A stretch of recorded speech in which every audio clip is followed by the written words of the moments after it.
ఉమ్మడి నెల్లూరు జిల్లా గూడూరు తహసీల్దార్ కార్యాలయంలో రెవెన్యూ అధికారులు పై ఎమ్మెల్యే ఫైర్ అయ్యారు. లంచాలు దందాలు కేరాఫ్ గా మారిందని బాధితుల నుంచి అనేక ఫిర్యాదులు రావడంతో గ్రీవెన్స్ డే సందర్భంగా అవినీతికి పాల్పడుతున్న మరియు నిర్లక్ష్యం వహిస్తున్న ఎంఆర్ఓ సిబ్బందిపై ఫైర్ అయ్యారు. బాధితుల మేరకు ఫిర్యాదుల మేరకు వీఆర్ఓకి స్వయంగా కవర్లో డబ్బులు ఇచ్చి ఇప్పుడు చేస్తారా పని అని నిలదీశారు. గూడూరు తహసీల్దార్ కార్యాలయంలో షాకింగ్ గురైన సిబ్బంది గాంధీనగర్ కొండాగుట్ట వీఆర్ఓల లైన్ కు ఉదాహరణ క్లాస్ పీకిన ఎమ్మెల్యే పాషం సునీల్ కుమార్. ఇవేనా మీ డ్యూటీలో పేద ప్రజల్ని దోచుకుంటారా అంటూ ఘాటు ప్రశ్నలతో రెవెన్యూ అధికారులపై ధ్వజమెత్తారు.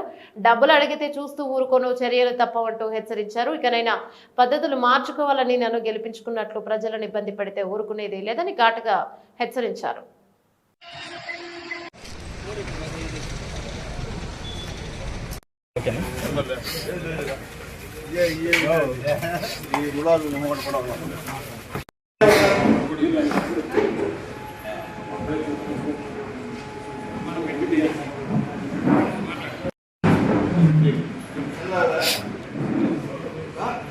ముందర ఇట్రండి ఇద్దరండి.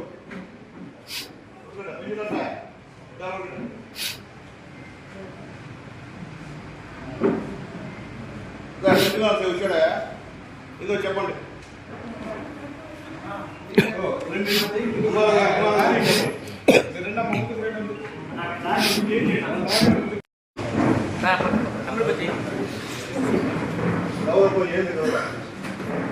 ఏంది కావాలా? డబ్బులా ఎందుకు ఇచ్చాము? రైతు డబ్బులు నేను ఇచ్చా, తీసుకుని అందరూ తీసుకొని చేయండి. అందుకని వచ్చా రోజు వచ్చినట్టుగా మీరు మీకు ప్రకారంగా పేదవాడి దగ్గర ఇస్తే ముఖ్యమంత్రి ఇస్తే మీరు వాళ్ళ దగ్గర దౌర్జన్య నష్టాలు మీకు కూడా బాబు ఏమనుకున్నారు? సమాచారం లేదు. అక్కడ మీదే మీ మిల్లగా డబ్బులు తెచ్చుకున్నారా? గవర్నమెంట్ ఇస్తుంటే మీరేదా పోలీసు దగ్గర డబ్బులు తీసుకునేదా? మళ్ళీ దౌర్జన్యం, మళ్ళీ బెదిరింపు ఏంది? ఏంది అర్జీ ఏసీపీ బట్టిరా స్టేషన్ మనకి ఏసీపీ బట్టిరా ఉద్యోగస్తులు కాబట్టి గౌరవంగా ఎంఆర్ఓ గారు చెప్తాం వచ్చాం. మీరు చెప్పండి.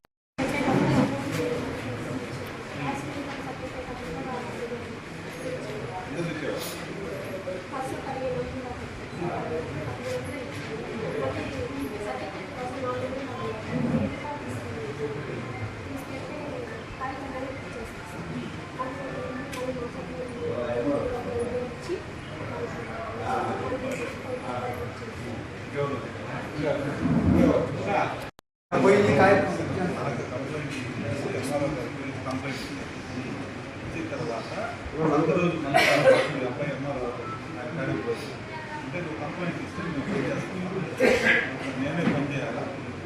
కంప్లైంట్ తీసుకెళ్ళి మా నాన్నగారు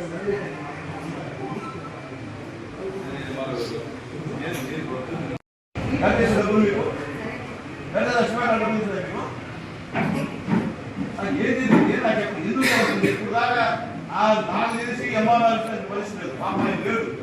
మీరు ఇంతవరకు చాలా మంది వచ్చారు. ఇంతమంది ఎమ్మెల్యే ఉన్నాయి, అక్కడ మున్సిపల్ చైర్మన్గా ఉన్నా. ఇంత అభివృద్ధి ఎప్పుడు లేదు. ఇంత అధ్యాయమైంది. ఈరోజు ఎంఆర్ఓ గారి ఆఫీస్కి గ్రీవెన్స్కి వచ్చాం. మామూలుగా అయితే వేరే పని ఉంది, కానీ విపరీతమైనటువంటి ప్రజల నుంచి పిటిషన్స్ రోజుకి ఒక 10-15 పిటిషన్స్ వస్తున్నాయి ఆఫీస్కి. నేను ఎప్పుడు గ్రీవెన్స్ పెట్టినా కానీ అప్పుడు వస్తుంది. ఎంఆర్ఓ గారు వచ్చినప్పుడు ఆయన చెప్పినప్పుడు కొన్ని ఆయన పరిష్కరిస్తున్నాడు ఇబ్బందులు. కానీ ఆయన పరిధిలో కాదు, కింది పరిధిలో పొజిషన్ సర్టిఫికేట్ ఇవ్వాలంటే పేదవాళ్ళ దగ్గర 4,000-5,000 ఇస్తే డబ్బులు ఇస్తాం, ఇస్తే పొజిషన్ సర్టిఫికేట్ ఇస్తాం, తీయము. తర్వాత మొన్న టీచర్స్ సంబంధించిన డిఎస్సి పడితే దానికి సంబంధించిన ఇన్కమ్ సర్టిఫికేట్కి డబ్బులు డిమాండ్ చేస్తున్నారు. వచ్చిన ప్రజలకి ఇర్రెగ్యులర్గా సమాధానం చెప్తున్నారు. అందుకనే సరే ఎంఆర్ఓ గారికి చెప్పి దాని తర్వాత ఏం చేయాలో అనేది కూడా మళ్ళీ నిర్ణయం కూడా తీసుకుంటాం. అంతేలకి వదిలే పరిస్థితి లేదు.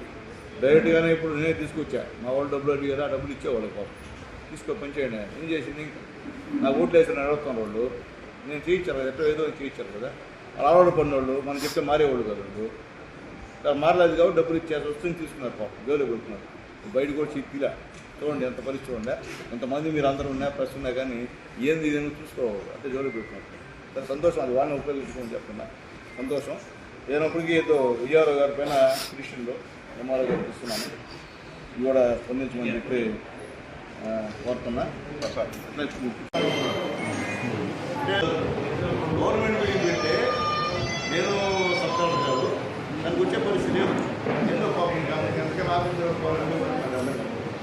కాబట్టి దయచేసి ఎంపీ గారు చెప్పేస్తే మీరు అర్థం చేసుకోండి అంతకన్నా మీకు చెప్పే పరిస్థితి లేదు మీరు జనాలకి మేలు చేయడం తీసుకొచ్చాను కానీ మీరు జనాలు ఇబ్బంది పెట్టేటువంటి ఒకరిద్దరు ఓట్లు అడగలేదా ఓట్లు లేకపోతే ధైర్యంగా వచ్చకూడదు మీరు వాడు కసులుకొని బయటికి పంపించేసి ఎవడో 4-5 తుప్పులు పెట్టుకొని చేసుకుంటే పుణ్య పెడతారు దుత్తులతో వ్యవహారం జరగదు ఏదైనా సరే పద్ధతిగా కష్టపడ్డాలని తెలియకనే వ్యవహారం కాబట్టి దయచేసి పద్ధతి మార్చుకోవడం తెలియజేస్తున్నాం నాకు తెలిసి అందరూ కూడా వీఆర్ఓ చెప్పాను నేను పరిస్థితి కూడా చెప్పాం చూస్తాము ఇక ఎట్లా ఉంటే మళ్ళీ అందరినీ కోరుతున్నాం